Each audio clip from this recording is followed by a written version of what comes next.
Hello lovely people, I just wanted to do a quick little video to chat about all of the books that I am hoping to read this Pride month. Sophie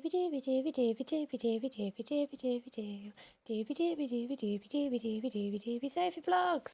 June is Pride Month in America and some other places in the world.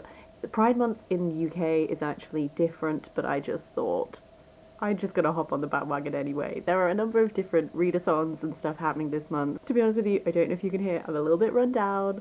I've been having a really busy work time, so I decided to just freestyle, and I'm not gonna try and hit any readathon aids. I just have a bunch of books that I'm hoping I'm gonna be able to get to this month, but I wanted to talk about them anyway because it's very exciting, and I thought what better way to pep myself up than to read some delightful queer books. I'm going to start with the fiction books that I'm hoping to read. First up is Felix Ever After by Kacen Callender. This is a YA book about Felix, who is a trans boy, and one day someone in his school posts pictures of himself pre-transition and dead names him, and so he decides that he's going to find this person and essentially seek revenge upon them. I know that he ends up catfishing at least one person. I don't know if there are multiple people. What I'm interested in about this book is I've heard a bunch of people talking about how it's kind of a bit messy, but in that way that's interesting, because it's absolutely what has been done to Felix is wrong, but also catfishing people is wrong. So there's this sort of look at these actions which are quite messy and have all of these ramifications of ethics and stuff. And I've heard that it's done in a way that a lot of people really loved. So I'm just really interested to dive in and see what it's like. After that is Under the Udala Trees by Chinelo Okparanta. This is set during the Nigerian Civil War. We follow this girl who ends up forming a friendship with this other girl, but they're both from opposing sides. And I'm imagining that this is going to lead to quite a bit of conflict. I know that this is a really classic lesbian book, and I've heard really, really amazing things about it. I am expecting it to be a little bit hard-hitting and not necessarily the easiest of reads, but I've heard absolutely amazing things about this every time someone speaks on it, so I'm really excited to give it a go sometime. After that is some middle grade. This is Nothing Ever Happens Here by Sarah Hagger-Holt. This follows Izzy. When one of her parents comes out as a trans woman, she feels like it puts a spotlight upon her family, and through the course of this book, Izzy's really going to learn how to stand up for herself against bullies, and about the power of family and friendship and that sort of thing. The final fiction book is Amberlough by Lara, Elena, Donnelly. This is heavily inspired by Weimar era Germany and cabaret and stuff like this, but it has a lot of spies. All I really know about this, because I saw people talking about it, is that it is very queer.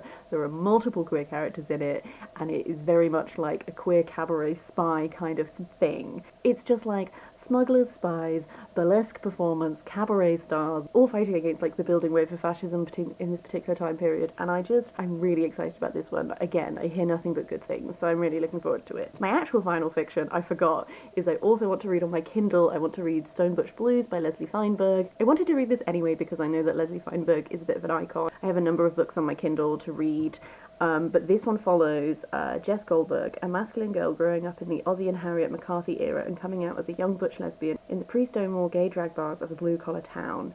Stone Butch Blues traces a propulsive journey powerfully evoking history and politics while portraying an extraordinary protagonist full of longing, vulnerability, and working-class grit. Leslie Feinberg is just one of those authors that I know is iconic, and I know that I really need to read, so I thought I would start here because it's the one that I have heard the most about, but I do have a number of other books on my Kindle as well. I also have 4 non-fiction books that I'd like to read. First up is Zami, A New Spelling of My Name, a biomythography by Audre Lorde. Audre Lorde is a very famous black lesbian feminist poet and writer. I have read her The Master's Tools Will Not Dismantle the Master's House last year. It was one of my favourite non-fiction books of last year. I thought it was brilliant, and it just made me really want to read more of her work. This is her autobiography, and I just thought this would be a great place to go next to get a better understanding of her life and her experiences, and then I can go forward and read more of her work afterwards. As you can see by the bookmark, this is the one that I think I'm going to start first because I'm really excited for it. After that is Life Isn't Binary, on Being Both, Beyond and In Between by Meg-John and Alex Iantaffi. I believe this is looking at how non-binary methods of thought can be applied across life. It's looking at non-binary gender identities and then also bisexuality and that sort of thing. I have read individual writings by both of these authors when I read the Trans Love. Just there, when I read the Trans Love anthology, both of these authors contributed to that. I had already bought this one when I was reading that one, but it was interesting to get a sense of what their individual writing styles are like. I'm just really interested in reading more books that focus upon like non-binary identities and also bisexuality. Those two things don't have to be linked, but in this case it seems like they are. What's interested me is the way that the chapters are sort of split into like sexualities, genders, relationships, bodies, emotions, and thinking. I don't know, I just think that this sounds really intriguing, and I don't think I've ever read a book like it, so I'm super interested. After that is A Life of Colette by Judith Thurman. Colette is like an immensely famous like French writer, performer, that sort of thing. You might have watched the film about her with Keira Knightley in. I certainly have.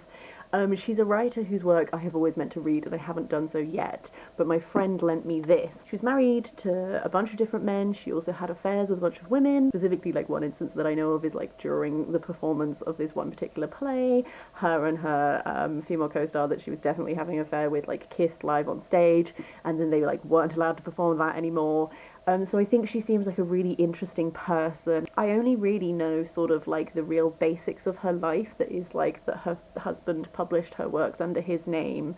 So I'm really interested to get a bit of an understanding about her on like her own ground, you know, not linked to that necessary story. Like, I feel like I don't really understand a lot about like a lot of the works that she wrote, what her influences were, what her other relationships in her life were like, that sort of thing. So I am looking forward to discovering a bit more about Colette. And then finally, this one is probably not too like sexuality focused, but this is Bringing in the Sheaves by the Reverend Richard Coles. I've previously read his autobiography, Fathomless Riches, and I really enjoyed it. He became famous during his time with the Communards, which was a band in the 80s, and then later in life he became a priest, and I really enjoyed his autobiography. I thought it was really great. I feel like he writes with a lot of like self-awareness, and he doesn't take himself too seriously. I just really enjoyed that book. This one is a bit more just focused on like his experiences being a priest. My partner has read this and lent this to me and said that it's kind of essentially like just a bunch of like drabbles, so I'm expecting it to be a lot more casual than his autobiography was and that sort of thing. But he's one of my like dream dinner party guests. Like, I would just love to like have a meal and chat to him, you know? So I thought I would just include it as a slightly lighter relief, because some of these like are a bit chunky and that sort of thing. So yeah, I just thought I would include it. So that's everything I'm planning to read this June. It might seem like a lot, given that I've said that I'm feeling a bit run down at the moment. I might not read all of these, but this is like what's on my radar, and then I'll check in at the end of the month and see what I've actually achieved. I would love to know if you're reading anything special for Pride Month. Are you taking part in any readathons? Have you read any of these books and have thoughts on them? All of that, please do leave a comment down below. I'm going to stop recording because I don't know if you can hear that I'm just losing myself slightly, I think. I hope you're having a really lovely day. I will see you next time for something different.